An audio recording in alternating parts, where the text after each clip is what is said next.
Mercredi 25 janvier 2023 à 21h09, Canal+ diffuse Mouchi, qui a tué Gilles Burton. Le documentaire en 6 épisodes retrace l'histoire trouble de cette saga judiciaire qui a duré 7 ans. Il met également en lumière un scandale impliquant un laboratoire d'analyse ADN. Ces 20 dernières années, la science a fait des progrès remarquables en matière d'analyse ADN. Il est désormais possible de retrouver des cheveux, du sang, des empreintes génétiques et autres microparticules sur une scène de crime et de les utiliser pour remonter jusqu'à un suspect. Un processus inexistant dans les années 80 et à ses balbutiements dans les années 90.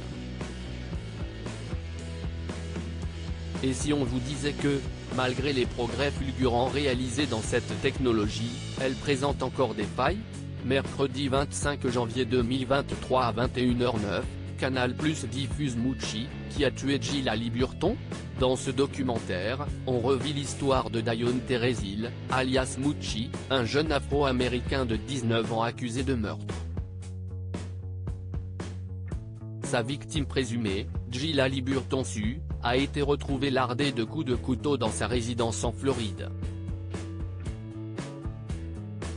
Ce sont des traces ADN, retrouvées sur un couteau laissé sur le porche et sur une ceinture abandonnée dans l'entrée, qui vont mettre les enquêteurs sur la piste de Mouchi.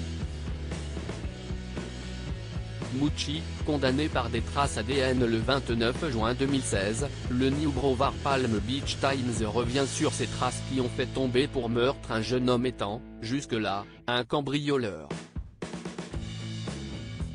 Cela fait 2 ans que Dione Teresil est en prison et qu'il continue à clamer son innocence.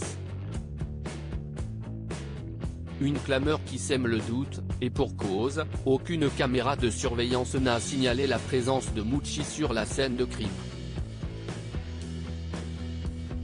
En dehors de ces minuscules traces ADN, rien ne le place dans la salle de bain où Gilles Burton a été retrouvé ligoté à moitié dénudé. D'ailleurs, aucune trace de lui n'a été retrouvée sur l'arme du crime non plus. Le jeune homme assure ne pas savoir comment son ADN a pu se retrouver sur les 2 objets présents au domicile déçu. Et s'il s'était retrouvé là par accident?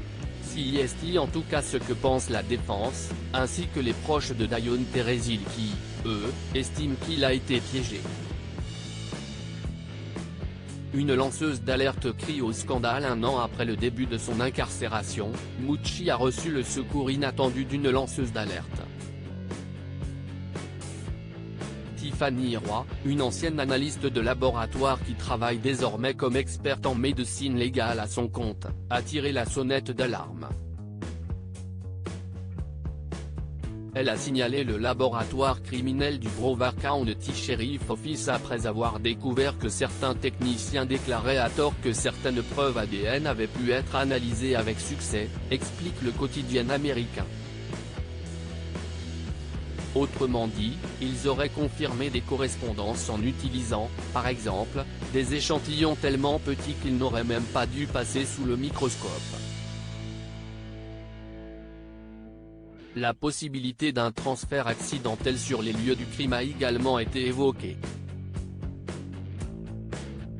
À l'époque, le laboratoire était sur le point de perdre son accréditation et de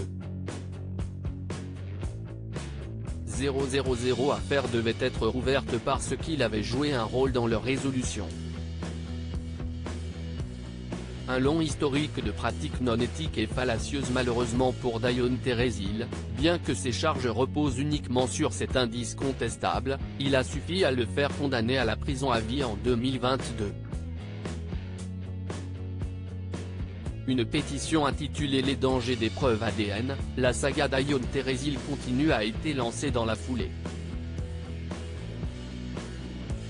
En s'appuyant sur d'autres affaires d'emprisonnement à tort suite à des erreurs d'analyse, elle demande la libération de Mouchi. Nous demandons votre aide dans l'exonération de Dione Teresil et demandons à ce que les autorités compétentes enquêtent sur et punissent la corruption dans les rangs de la police de Broward.